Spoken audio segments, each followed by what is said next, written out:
tudo, um prazer muito grande estar aqui. Eu gosto, assim, sobretudo por esse tema que nós vamos falar, como descobrir a sua imortalidade. E aí tem aspectos que acontecem nas nossas vidas, tenho certeza que acontecem com vocês também. Então, em vez de eu ficar aqui falando, eu vou falar igual um papagaio por um tempo, mas vocês vão ter dúvidas e perguntas, é só levantar a mão e fazer a sua pergunta que a gente vai, então, responder dentro do que a gente está falando e qualquer dúvida, porque normalmente, quando eu vou falar desse tema, às vezes eu fico falando 1 hora e depois eu passo outra hora nos corredores respondendo perguntas. Então, vocês podem fazer as perguntas aqui. Como descobrir a sua imortalidade? Quem já sonhou voando? Quem já sonhou ou já teve aquela percepção de você estar próximo ao corpo e não sentir seu corpo, sentir como se ele estivesse engessado? Deu desespero? Deu. Quem sentiu caindo? Você despenca e depois você cai. Qual é a outra? Quem sentiu, tipo assim, à noite, de repente, uma vibração interna? Alguém já sentiu ou não? Sentiu. Quem mais sentiu? Temos uma. Alguém dá mais? Quantos temos? Essa vibração.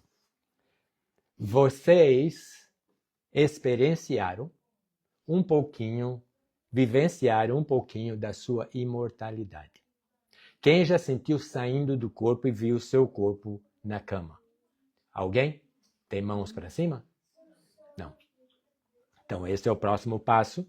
E existe um trabalho que você pode fazer internamente, que a partir desses momentos, desses eventos, vocês podem induzir uma experiência fora do corpo lúcida. Essa, por exemplo, de você sentir que você não consegue mexer o seu corpo, é uma delas. Porque você não consegue mexer seu corpo, porque o nosso corpo físico, ele é animado por nós que somos, nosso espírito. Então, já vou falar. Quem está falando aqui com vocês, é um espírito que nessa encarnação deram-lhe o nome de Admir Serrano. Então, quem fala com vocês é esse espírito, cujo nome nessa encarnação é Admir Serrano, através de um corpo físico que esse espírito ajudou a criar. Quem ouve o espírito Admir Serrano, vocês, é o espírito que vocês são, usando um corpo físico como um aparelho para decodificar o que eu estou falando. E os nossos corpos físicos, eles são instrumentos físicos que a gente utiliza em nossa encarnação para a gente conseguir interagir com as coisas físicas. Então, por exemplo, nós temos espíritos aqui participando conosco, tem um sentado aqui, um sentado lá, tem alguns no colo de vocês. Vocês não notam, mas eles estão aqui. Então, nós não conseguimos vê-los, eles nos veem, mas eles não conseguem interagir conosco, porque eles já saíram do corpo físico, cujo instrumento permitia que ele interagisse com as coisas físicas. Então, nós vivemos 2 modalidades de vida. Isso forever, por um longo tempo. Nós vivenciamos a forma de vida, uma das formas de vida é essa vida física. E a outra forma de vida que nós vivenciamos em caráter mais permanente é quando o corpo morre e nós então deixamos o corpo físico e vamos vivenciar a vida espiritual, que é a nossa verdadeira natureza, até uma próxima encarnação. Nesse intervalo, entre essas 2 fases, essas duas formas de vida. E Kardec, no capítulo 8 do Livro dos Espíritos, quem já leu o Livro dos Espíritos aqui? Do começo ao fim? Quem leu o capítulo 8? Como é que é? Emancipação da alma. Ó, o 8. Ah, você leu o 8. Você tem que ler o que está escrito lá, Emancipação da alma, que lê o título.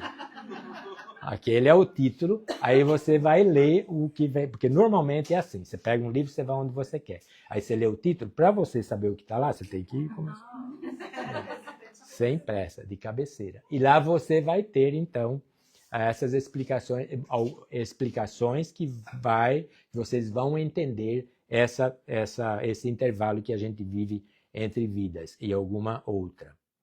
Então, uma das informações que os espíritos dão a Kardec é que o espírito, ele não está, quando a gente está encarnado, ele não está preso no corpo como um pássaro na gaiola. Ele irradia por todos os lados. E aí, nesse mesmo capítulo 8, Emancipação da Alma, capítulo 8. Vou falar capítulo 8 bastante, porque aí vocês vão ficar curiosos e vocês vão ler, tá bom? Aí, Kardec pergunta, quando o corpo dorme, o espírito repousa como o corpo? Não com o corpo, como o corpo? A resposta, não. O espírito nunca está inativo. Sempre que o corpo físico lhe dá para o espírito uma trégua, o espírito, então, que somos nós, o espírito somos nós, não é uma terceira pessoa. A nossa realidade é espírito, é eu. Esse é o ai que nós somos. Né? Não, eu não tenho um espírito, vocês não têm um espírito. Vocês são um espírito, eu sou um espírito. Estamos físicos nessa encarnação. Então, eles falam também nesse capítulo 8, Emancipação da Alma, que no intervalo do sono, nós, espíritos que somos, a gente então sai, é o descanso. Eles falam, o sono é a porta que Deus abre para o espírito que somos irmos ter com os nossos amigos do céu. E com eles nós vamos viajar, com eles nós vamos estudar, com eles nós vamos aprender. E com eles nós vamos executar obras que encontraremos prontas quando regressarmos à pátria espiritual de vez.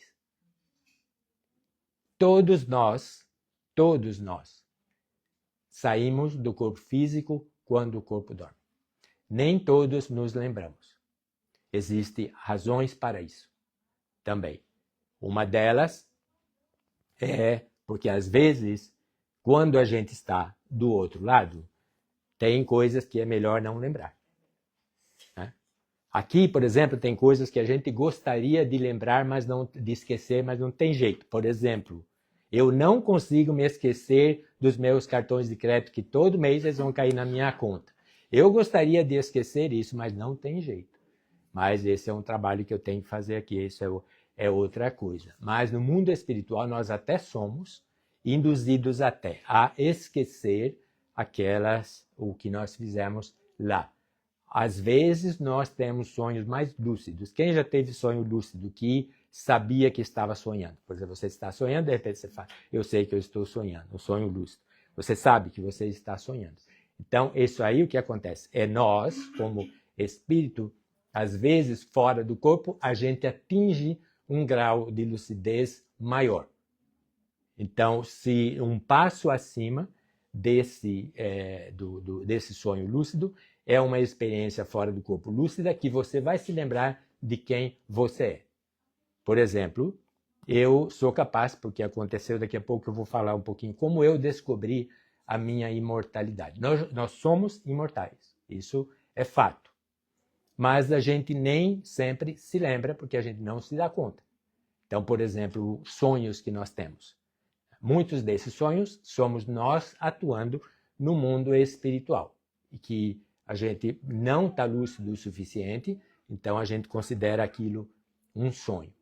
Às vezes tem também o sonho fora do corpo e tem também os sonhos que são as imagens mentais, tal, que acontece, que isso é normal também.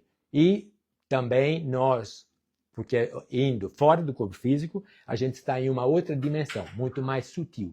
Então a gente faz coisas lá, muitas coisas lá, mas quando a gente volta para o corpo físico, o cérebro, por suas limitações, ele filtra. Então ele não deixa com que a gente traga todas as lembranças do que ocorreu fora do corpo físico.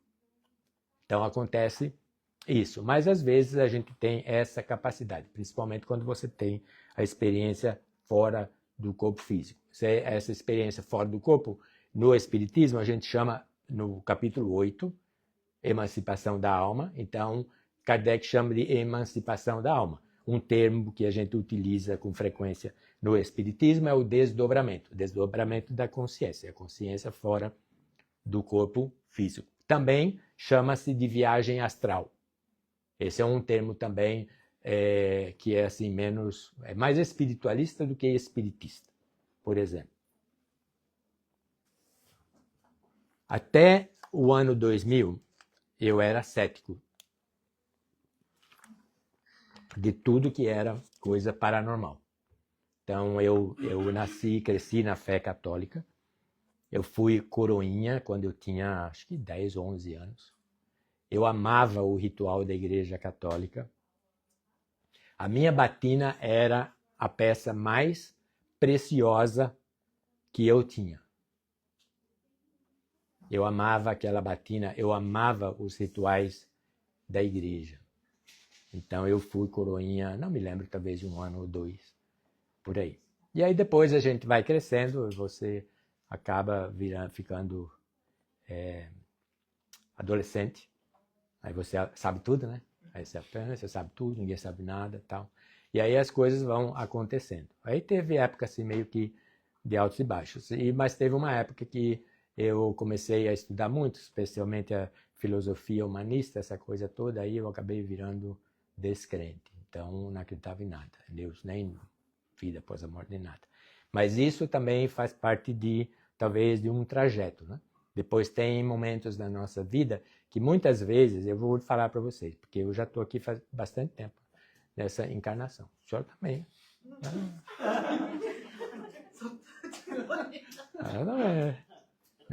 Sabe que no retorno ao mundo espiritual existe uma assim, por data, né? Assim, eles têm um gráfico, e aí tem cores, né? Tem um gráfico azul que é desse tamanho, os outros são pequenininhos. Assim. Tem um azul que é desse tamanho, adivinha quem está lá? Nesse. Nós. A gente, alguém trabalha em contabilidade aqui? Alguém trabalha? Você conhece o First In, First Out? O FIFO? Você conhece? Então, ele funciona para isso também. Nós fizemos o First In, nós somos First Out. Nós chegamos primeiro, nós vamos primeiro. Então, tá vendo? Então é mais ou menos assim. Por aí mesmo. Por aí mesmo.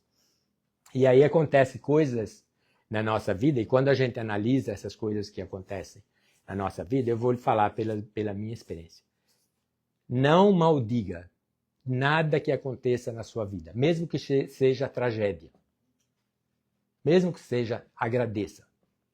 Porque quando chegar daqui para frente, é um tempo que você voltar, fazer aí um backtrack na sua vida, você vai saber porque é aquilo que aconteceu.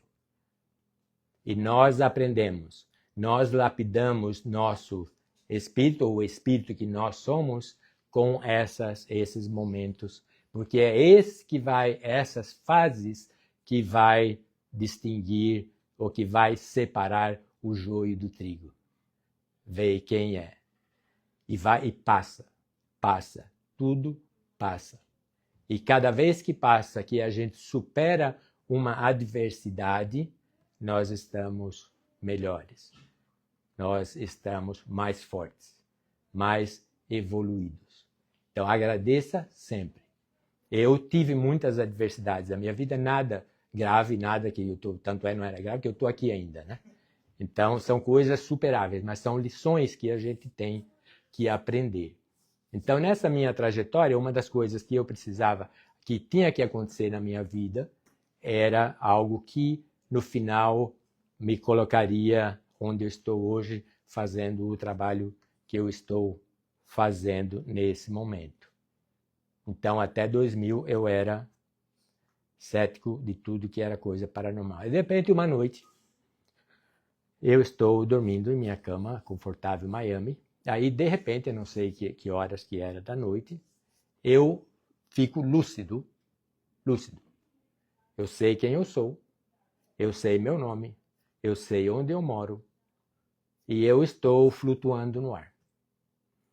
Flutuando em uma floresta, tipo um pinheiral, e tinha assim uma abertura, uma estradinha de terra aqui nesse pinheiral, e eu lá vendo os pinheiros no alto, assim, um lugar claro, eu era noite em Miami, mas lá onde eu estava era claro como se fosse uma manhã. Tinha uma luz, não parecia uma luz do sol, mas era tipo assim uma manhã super gostosa, prazerosa, um lugar super silencioso. Era assim uma das sensações mais maravilhosas que eu tive. Eu não tive receio nenhum do que estava acontecendo. O que eu tive, na verdade, foi uma curiosidade, porque aí eu saio tem um pinheiral assim, com a estradinha, e eu estava sobrevoando a estradinha. E aí, quando eu olho, até a gente falou sobre isso ontem, né? Eu pensei assim, mas eu já estive aqui antes. Eu já estive aqui antes. Aí eu tô voando, aí eu tô lá assim, eu saio da florestinha, aí tem uma cerca aqui, aí tem uns 3, 4 pinheiros aí. Aí eu estou flutuando em cima de um, tem uns galinhos lá, eu vou tentar. Eu falei, mas isso aqui é muito real. Porque eu sabia, eu falei, mas como, né? Aí eu tentando puxar um galho lá, não saía. Aí eu olhei, aí tem uma cerca, e eu via aqui na extensão a cerca, depois da cerca tinha uma relva verde, verdejante, linda. E lá no fundo tinha uma vila de casa, tinha um conjunto de casas, elas eram brancas, como se fosse cal, né, aquele cal branco, e as telhas, normal de telha que a gente tem no Brasil, aquela telha de barro, beijinha, né, marronzinha e tal. E aí eu fiquei olhando, achei interessante. Eu olhei para cá a estradinha continuava. Então a estradinha ela cortava a floresta, ela vinha desse jeito, tinha uma cerca aqui, aí eu vi aqui que tinha uma guarita pequena, aí ela ia, essa estradinha passava na frente da guarita, fazia uma curva e ela ia para aquela vilazinha que eu estava vendo. Era um conjunto de casas, não era muito. Aí eu olhei para a guarita, não estava muito longe de mim, mas eu estava aqui flutuando na altura de um pinheiro. O pinheiro é alto, né? Eu estava lá, olhei para baixo, vi a estradinha, olhei para cima, vi um céu lindo, azul, sem nuvem, sem nada. Aí a hora que eu olho a guarita também era pintada assim, era pequena, pintada de branco, tipo cal. E a telha do mesmo formato da telha que estava na outra. Aí eu pensei, eu vi umas coisas escritas na parede lá. Tinham umas letras, eu acho que era azul e vermelho e tal, e tinha uns desenhos tal, parecia grafite, essas coisas. Aí eu fiquei curioso, falei, deixa eu ir lá ver. Aí de repente eu penso, eu já estou assim, já não estou mais no alto, eu estou assim, flutuando, volitando. Essa foi a primeira vez. E eu não sabia disso aí, não. Eu fui saber esse negócio de volitar quando eu conheci André Luiz. Na verdade, a minha primeira introdução ao espiritismo em 2004 foi Violetas na Janela. Porque quando eu comecei a ter essas experiências, fazia 4 anos quando eu conheci o Espiritismo. Eu comecei a escrever um livro que eu nunca terminei. Foi o meu primeiro livro, ainda sobre a imortalidade. Eu queria saber mais coisas que tinha no mundo espiritual e tal. Aí tinha uma amiga que ela era, não sei se era espírita, mas ela conhecia. Aí eu perguntei se ela conhecia algum centro espírita em Miami. Aí ela falou que tinha um, porque eu queria ver a literatura para ver como que eles falavam que era o mundo espiritual lá. Porque eu já tinha visto. Eu ia no mundo espiritual, era vila, era casa, tinha rios, riacho, tinha praia, tinha coisa, era diferente, mas tinha. E eu conversava com espíritos, assim, normal, porque eu fazia trabalho, etc. Então aí eu pego e desço nessa guarita, estou lá, e aí eu vejo, aí eu tento ler o que está escrito. Eu consegui ler algumas palavras, só eu não me lembro. Mas eu consegui ler alguma coisa e tinha, acho que, alguma coisa escrita em idioma que eu não entendia.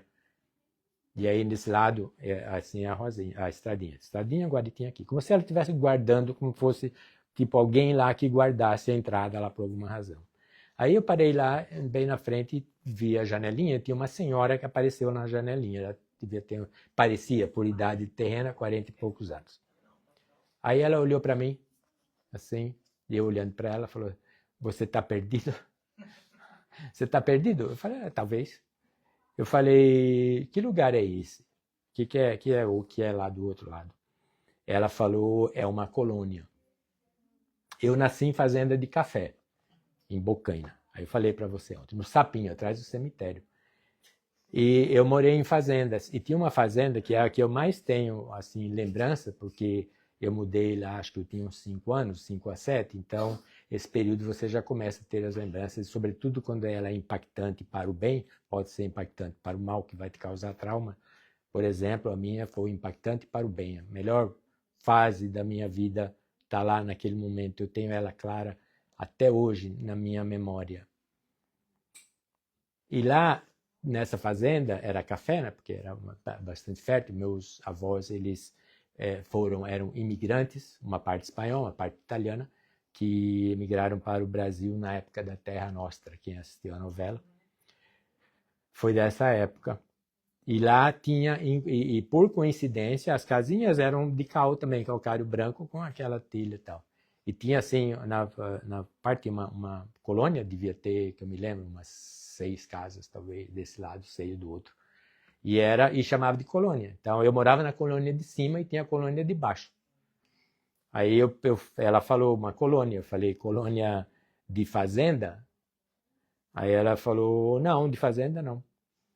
Aí eu acho que ela estava brincando comigo, ela queria saber o que eu ia. Bom, anyways, aí eu fui conhecer o Espiritismo aqui nos Estados Unidos, né? E no Brasil eu sabia que conhecia a obra de Chico Xavier, que ele escrevia, nunca li. Mas eu sabia, porque eu tinha uns tios que frequentavam o Espiritismo. Era mesa branca que eles chamavam, né? Naquela época, era na mesa branca.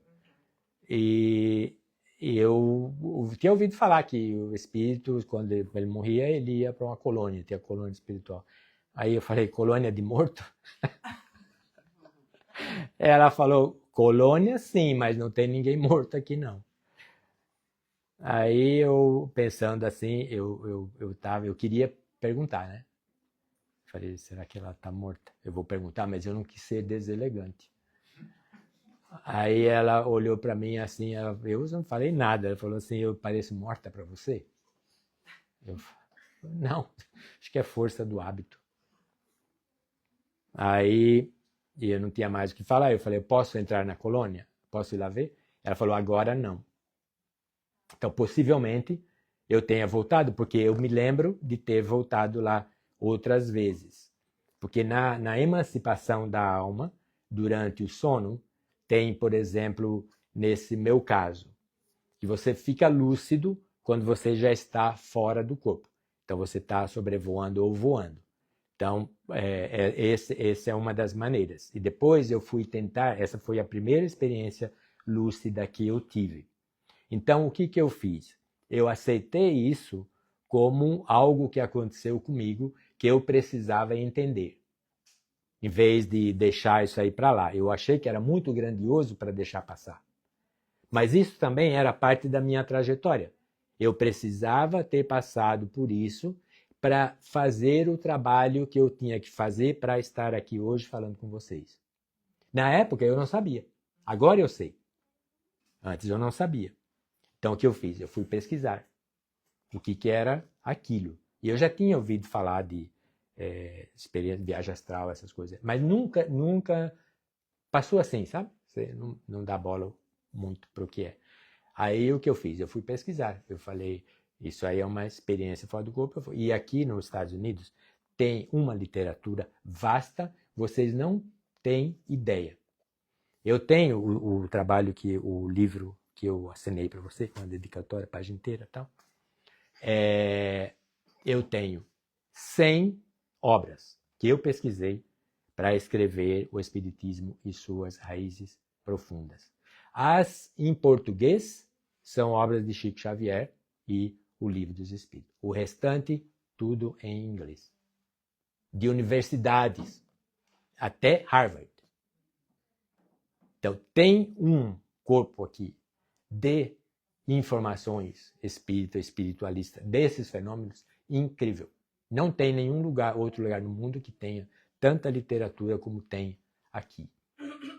Aí então eu fui pesquisar e quando eu procuro a experiência fora do corpo, isso foi em 2000. Já tinha internet. Tinha acho que 10 anos de internet, né? 9 anos. Mas eu ainda ia para a biblioteca, porque eu trabalhava no centro de Miami e a biblioteca era perto. Então, sempre no meu hora do almoço, eu dava uma escapada, eu ia lá, perguntava se tinha essas coisas, esse livro aí, pegava, lia, trazia para casa, etc. E aí eu fui descobrir outros fenômenos. Então, eu vi esse aí, tinha muito. Eu vi quem começou a estudar isso aí, quando você começa a buscar alguma coisa, as coisas aparecem.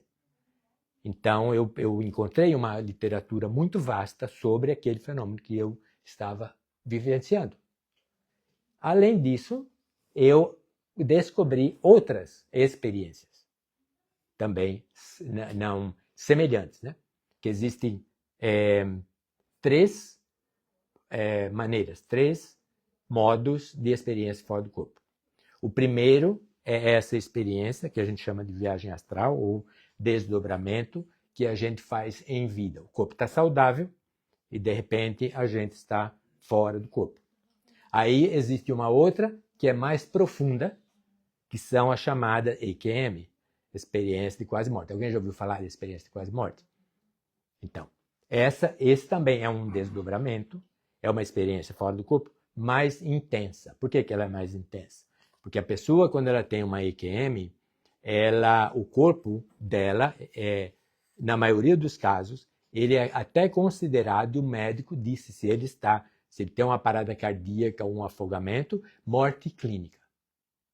E agora eles estão tomando muito cuidado, porque eles declararam houve muitas declarações de pessoas que estavam clinicamente mortas, eles mandam para o necrotério e a pessoa acorda no necrotério e assusta da heck of todo mundo que está lá. Aí os caras estão assustados que o cara lá que devia estar morto e de repente ele está lá, está se debatendo no saco preto, querendo sair. Aí o que está acontecendo? Então o que eles fizeram? Eles já não consideram essa morte apenas por parada cardíaca.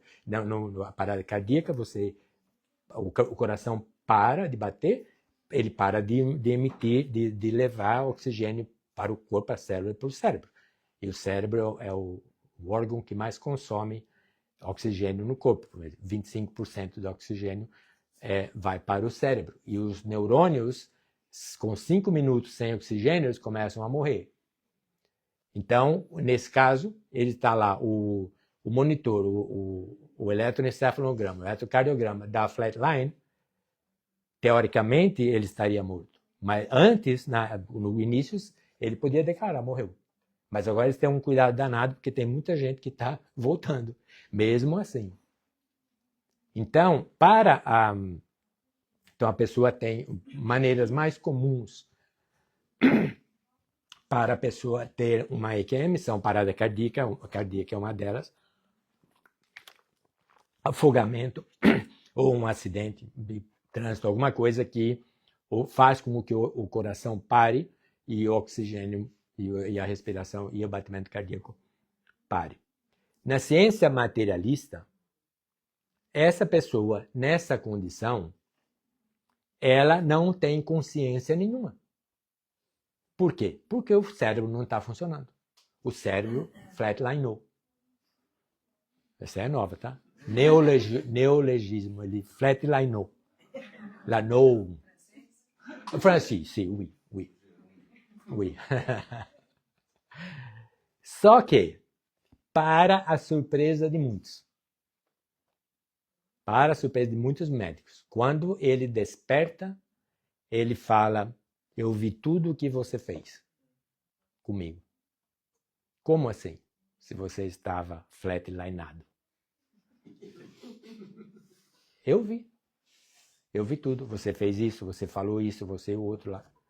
Você tinha no seu jaleco, né, roupa, você tinha uma caneta Montblanc no bolso. E outras coisas mais. Tinha um que ele teve, acharam ele inconsciente num bosque, em algum lugar. E levaram ele para a UTI. E ele usava dentaduras. Aí a enfermeira foi lá e tirou a dentadura dele, e tinha aqueles carrinhos de enfermagem. Ela tirou a dentadura dele, abriu uma gavetinha e pôs a dentadura lá. Aí ele recuperou, né? Ele recuperou, foi levado para o quarto. Aí ele voltou à consciência e ele queria saber das dentaduras dele. Ninguém sabia da dentadura dele. Aí um dia vem aquela enfermeira lá e fala, você que pegou minha dentadura e colocou no seu carrinho. Onde é que elas estão? Então, como que uma pessoa com o cérebro inconsciente, ela faz isso aí? Então, esse é uma... Como o corpo ele está totalmente debilitado, sem vida praticamente, o espírito ele já está totalmente liberto e muito mais lúcido do que, no caso, as experiências fora do corpo quando estamos saudáveis, porque o corpo ainda prende muito nós, espíritos, a ele. Né? E a terceira, adivinha qual é? A terceira experiência fora do corpo. Aquela que a gente não volta mais por um tempo. Por um tempo. Não volta mais no mesmo corpo. No mesmo corpo, isso. No mesmo corpo, não. Volta para um novo. E talvez a gente possa ter a oportunidade de até optar por um corpo melhorzinho, mais bonito. Quando eu for voltar, eu vou mentalizar o Brad Pitt.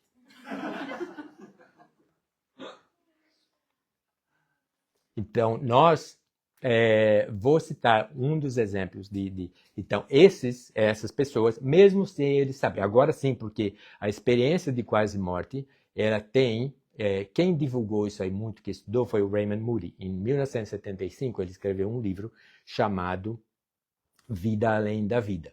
E ele se inspirou, porque um professor que ele tinha, chamado George Ritchie, contou uma das histórias mais fantásticas de experiência de quase morte, que eu falo dela aqui. Esse livro é sobre EQM. E aqui eu conto a história, como nasceu a ciência da experiência de quase morte. E o Moody, então, ele era aluno do Ritchie. Só que isso foi depois de alguns anos. Que ele se graduou, tudo. E ele foi pesquisar e colocou um anúncio no jornal, ele era da Geórgia. Se tinham pessoas que tinham tido essas experiências. Ele recebeu avalanche dessas pessoas que tiveram. Não falavam para ninguém porque tinham medo, receio que fosse falar que ele está louco. E eu escuto isso, porque tem gente que sabe quando eu vou conversar, eles sabem, e eles falam para mim, eu nunca falei para ninguém, porque iam falar que eu estava louco. Eu tive isso aí recentemente, de uma menina no Brasil que ela viu um dos podcasts que eu fiz lá, e ela falou para mim. E ela falou, eu estava ouvindo a sua palestra, tudo que você falou aconteceu comigo, só que ela caiu de uma moto. Era menina. Não falei para ninguém porque eu tinha medo que iam me taxar de louco. Só fazer um questionamento. Você falou aí a respeito dos casos de EQM, que o desdobramento ele é muito mais intenso. Sim. Porque o espírito está mais liberto, mas ele não está completamente liberto ainda. Não. Existem vínculos, só que mais tênues, mais sutis com o corpo, por conta do estado do corpo, mas os vínculos ainda não foram rompidos. Não, isso. E o vínculo que une os dois corpos, no caso, é o famoso cordão de prata. Eu comentei com você de uma prima minha, acho que foi em 2005, ela foi internada para fazer uma cirurgia simples e ela pegou uma infecção hospitalar. E foi muito forte essa infecção, que ela acabou saindo do hospital muito debilitada, sem um pulmão, sem o baço, sem uma costela, e totalmente debilitada.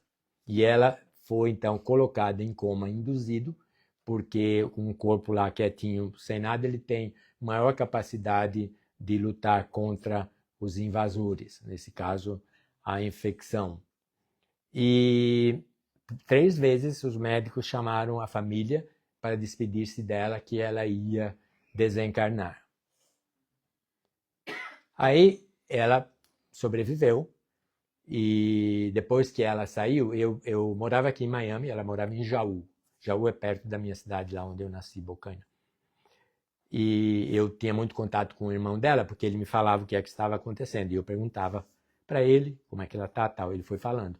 Aí depois ela saiu e eu perguntei, falei pro meu primo, pro primo irmão dela, falei, pergunta para Celi se eu poderia ligar para ela, eles sabiam do meu trabalho. Aí ele falou com ela e depois ele me falou, ela falou que tudo bem, você pode ligar para ela, eu já tinha voltado para casa. Aí quando eu liguei então para ela conversou comigo, ela estava muito debilitada e falava pausadamente e tal. Aí eu perguntei para ela, eu falei para ela assim, porque eu não quis ir direto, né, no assunto, então eu meio que fui assim pela tangente e tal. Eu falei para ela, você estava na UTI em coma induzido, né? Em coma. Ela falou sim. Eu falei para ela, nos meus estudos, tem pessoas que estão mais ou menos, que estiveram nessa situação que você esteve, que quando eles voltam, eles falam de certas coisas que eles se lembram que ocorreram enquanto o corpo estava inconsciente. Aí eu perguntei para ela, enquanto você estava lá, por um acaso você teve assim, tipo, algum sonho ou alguma coisa? Aí ela deu uma risadinha. Eu falei, aí vem coisa, eu fiquei tudo aí, já, né? Aí ela falou, eu acho que mais que isso. Falei, como assim? Ela falou, eu estava fora do corpo. Eu falei, mas como que você estava fora do corpo se o corpo estava inconsciente? Ela falou, eu estava. Eu falei, onde? Ela falou, na UTI. Andando por lá. Eu falei, mas e o corpo? O corpo na cama. E como é que estava o corpo? Ele estava entubado lá. E eu já sabia do tal do cordão de prata. E nos meus estudos, que depois eu fui fazer um estudo mais científico e prático, onde eu aprendi a induzir experiência fora do corpo. Inclusive da vigília para um estado de relaxamento até a saída do corpo físico, totalmente consciente. Então, eu aprendi nesse tempo, quando você está lúcido fora do corpo físico, se você levar a mão na sua cabeça espiritual, atrás da nuca vai ter um fio, um cordão de prata. Eu já vi quanto mais distante, mais fino. É igual uma teia de aranha. Quando você está mais próximo, ele vê mais denso. Então, por exemplo, a maioria, eu já fiz isso centenas de vezes. Então, a maioria das vezes ele está fino. Mas eu já cheguei, talvez eu não estivesse muito distante, e olhar para trás, eu vi aquele então rabinho lá saindo lá. Era um fio de luz, só que ele era mais grossinho. Então, isso me indicou que eu não estava tão longe do corpo físico. Então, eu sabia da existência desse cordão, e a Larissa ontem ela falou algo que em Eclesiastes nós temos essa informação do fio de prata. Aí ela falou, tinha um cordão, eu falei só isso que ela falou, que tinha os fios de tubo e tal. Tinha mais alguma coisa? Tinha um cordão que saía da testa do corpo físico e ele me seguia, ele vinha atrás de mim. Aí eu falei assim, como é que era esse cordão? Ela falou, parecia um cordão umbilical. Eu perguntei, que cor que era? É meio prateado. E toda essa descrição de quem já viu essas coisas é essa mesma descrição.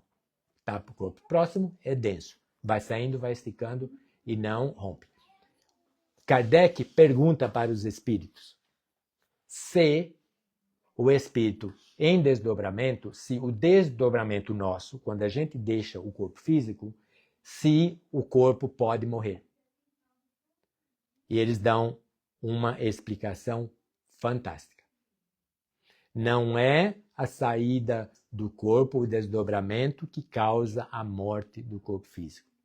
É a morte do corpo físico que causa a liberação permanente do espírito. Então é o oposto. É o oposto. Por isso, nos livros que eu narro, eu falo sobre o desdobramento, então tem o tal do mito do medo, que não precisa ter. Não precisa ter. Medo porque é quando o corpo desencarna. E aí a Celi acabou se curando. Não se curou. Ela saiu, ela recebeu alta, mas ela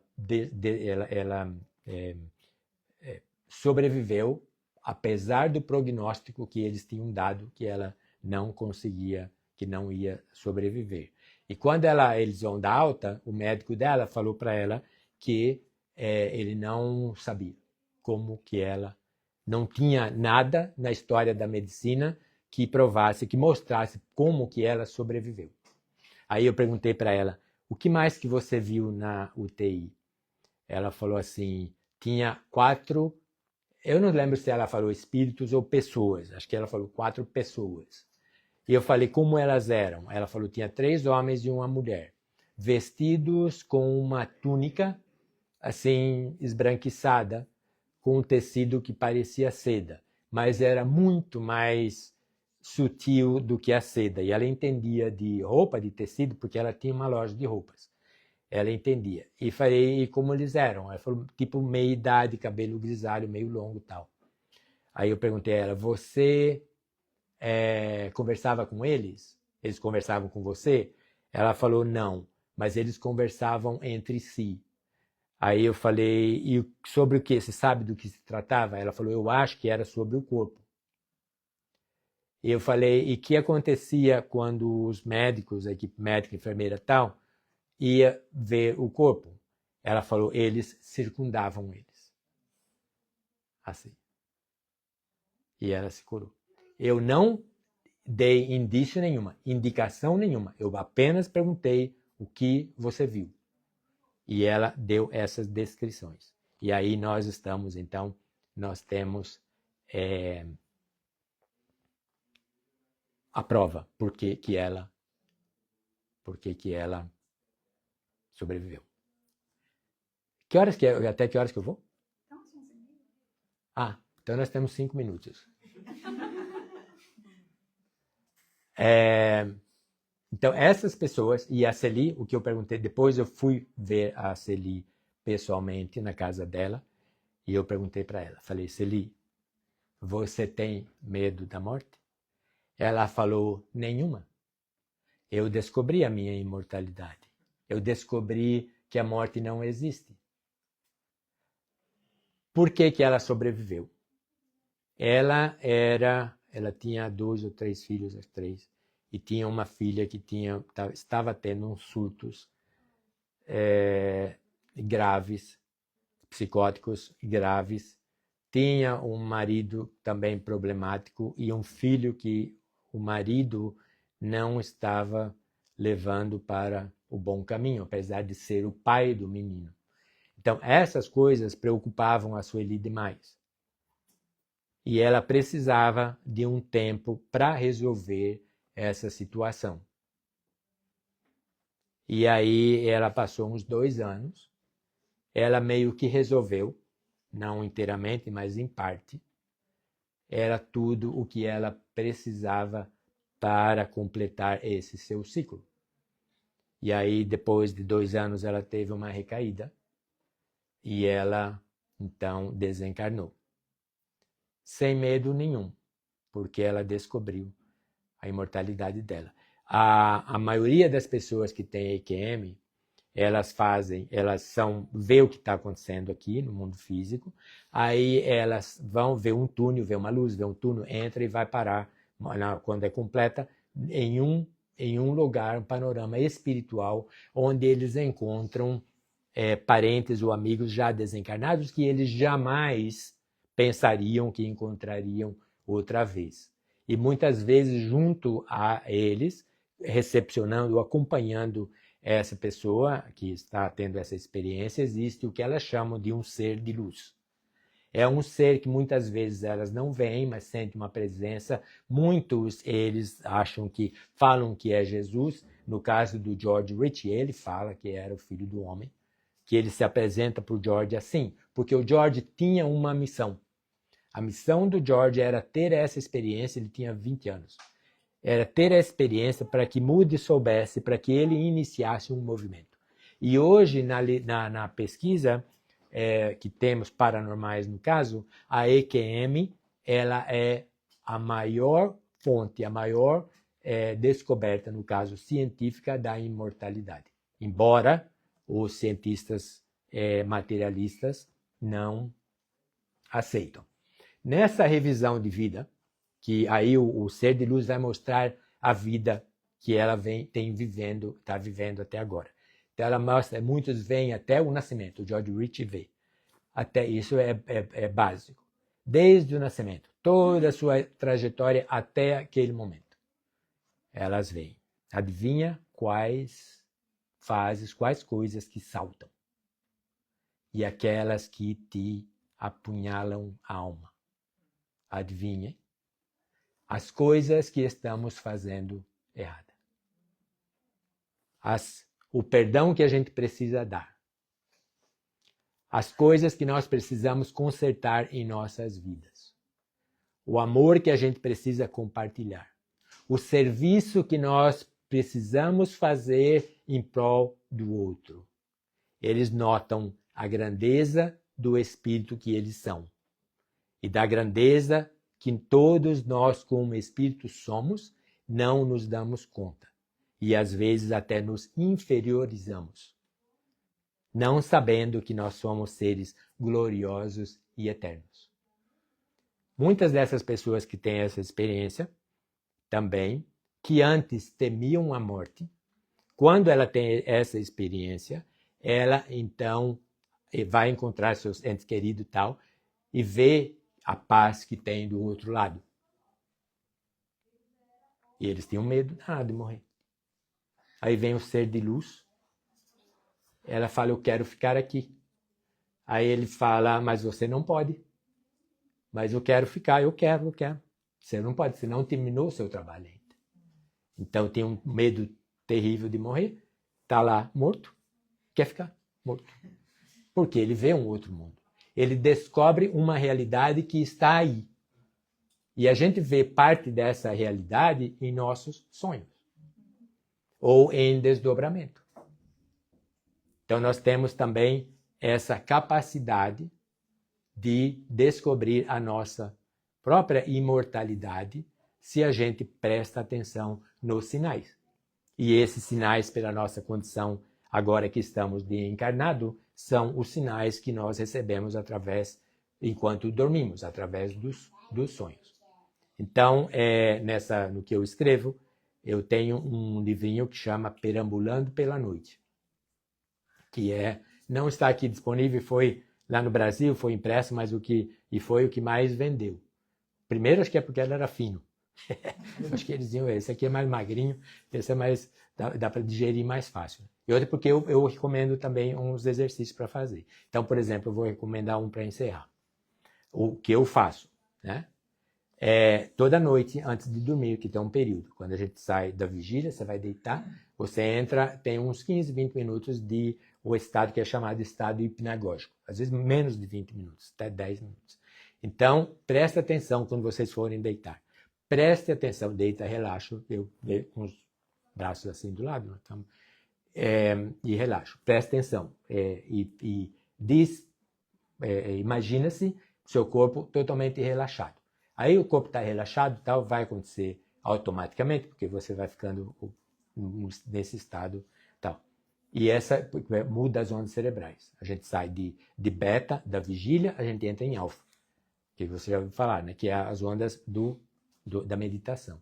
Aí, depois disso, presta atenção nas imagens que vão surgir no teatro da sua mente. Você vai ver coisas, eu vejo paisagem, eu vejo música, ouço. Né? Então, você presta atenção nessas coisas. Nesse momento desse período hipnagógico, nós, como espírito, nós estamos meio que entrando para uma outra dimensão, que essa outra dimensão não está lá em Júpiter, está aqui, onde a gente está. É no mesmo aqui, só que ela vibra diferente. Então você vai prestando atenção nessas coisas. São imagens assim, elas são bastante fugazes, elas aparecem e somem. Aí você vai prestando atenção nisso. Às vezes, se você estiver totalmente relaxado, possivelmente há a possibilidade de você sentir a tal da vibração, que é como é um formigamento interno, como às vezes ele vai intensificando, é como se você estivesse recebendo um choque elétrico, mas não tem dor nem desconforto. Às vezes assusta, mas não se assusta. Não se assusta, é algo natural. E se você acorda à noite e levanta e tal, então aí quando você volta a deitar, vai ter esse período de novo, que você vai do desperto, vai voltar e vai começar o hipnagógico também, que é muito bom para fazer esse treinamento outra vez. Faça a mesma coisa. Faça a mesma coisa. E vai insistindo. Vai insistindo. Um outro exercício é você, mentalmente, antes de dormir, nesse período hipnagógico, você dá instruções para você. Eu vou ficar lúcido. Eu vou sonhar e vou saber que estou sonhando. Depois você entra para o desdobramento. Vou sonhar, vou saber que vou... Escreve até. Eu faço isso, às vezes 20 vezes. Vou sonhar. Às vezes o sonho ou a lucidez, o sonho lúcido vem em 3 dias. Às vezes demora uma semana, às vezes 2, às vezes 1 mês. Segue fazendo. Até que aí clica, aí vem. Tem anos que tu chega a acordar nesse formigamento? Normalmente, quando eu tenho bastante, quando eu sinto o formigamento, eu fico lúcido na hora. Então, eu fico lúcido e eu sei que eu estou para sair do corpo. Aí eu uso esse formigamento para dar instrução para eu sair, porque é tipo assim, o espírito meio que se preparando para sair. Só que tem uma outra, muitas vezes, por exemplo, eu fico lúcido quando eu sinto formigamento. Então eu sinto formigamento, eu penso, estou saindo do corpo. Mas teve muitos casos que eu não estava saindo do corpo, eu estava voltando. Então, veja, eu estava fora do corpo, eu não me dei conta. Eu só me dei conta quando eu sinto o formigamento, que eu penso que eu vou para saindo do corpo, na verdade eu estava voltando, ou seja, eu já estava fora. Isso não desperta? Não, depois você desperta. Então, um pouco ele assusta, né? Um pouco. Ele não assusta a mim, porque eu já estou acostumado. Então, essa é um elemento, um sinal que você pode utilizar.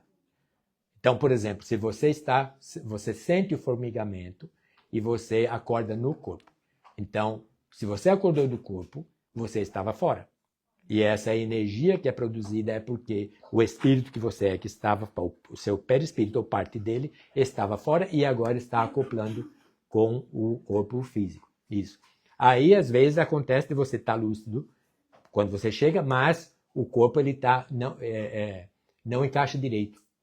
Na linguagem do estudo da experiência fora do corpo, esse de você sentir o corpo rígido e você está desesperado, é porque os corpos não coincidiram. Então você pode dar tipo assim uma mexidinha e tal, ou você tenta mexe um dedo ou piscar o olho, aí meio que se encaixa e você volta e tudo bem. Ou, se você estiver lúcido o suficiente, você fala, bom, então em vez de eu entrar, eu vou sair. Aí você pode, é o comando. Porque a mente, fora do corpo físico, a mente, a gente comanda os nossos movimentos com a mente. Dentro do corpo físico, nós criamos a nossa vida com a mente, com o nosso pensamento. Nós somos arquitetos do nosso destino. Nós podemos saber a qualquer momento qual será a natureza do nosso futuro. Basta olhar como a gente está vivendo o agora. Todo pensamento, toda ideia, ela vai se materializar em um ato. Todo ato, ele vai então materializar-se na nossa vida. Quanto mais puro, quanto mais digno, quanto melhor essa maneira de pensar, de agir, sobretudo amar muito, fazer muito bem. Então nós vamos ter aí um futuro brilhante. Depende de nós. Na experiência, só para encerrar agora, na revisão da vida, a pessoa, fora do corpo físico, na EQM, ela aprende a necessidade de amar, a necessidade de perdoar, a necessidade de servir. Então, ela tem, numa visão panorâmica, como que ela, como espírito, ela precisa ser. Então, é como se ela fosse recordando uma tarefa que ela se propôs a fazer, esqueceu, mas de repente aconteceu isso e ela foi relembrada por aquela maneira. Então, nós aprendemos que também, com essas experiências, como que é o melhor para nós procedermos para o próximo, para o nosso próprio bem. Aprender a amar, aprender a perdoar, a fazer o bem e a instruir-nos. Com essa, se a gente fizer isso aí com carinho, com afinco, sempre, todos os dias, teremos um futuro memorável. E até depois terminamos, vamos e voltamos sempre melhorando. Hoje nós estamos na nossa melhor versão que nós mesmos fizemos de nosso outro. Seguimos assim, melhorando cada vez mais. Muito obrigado, muita paz. A todos.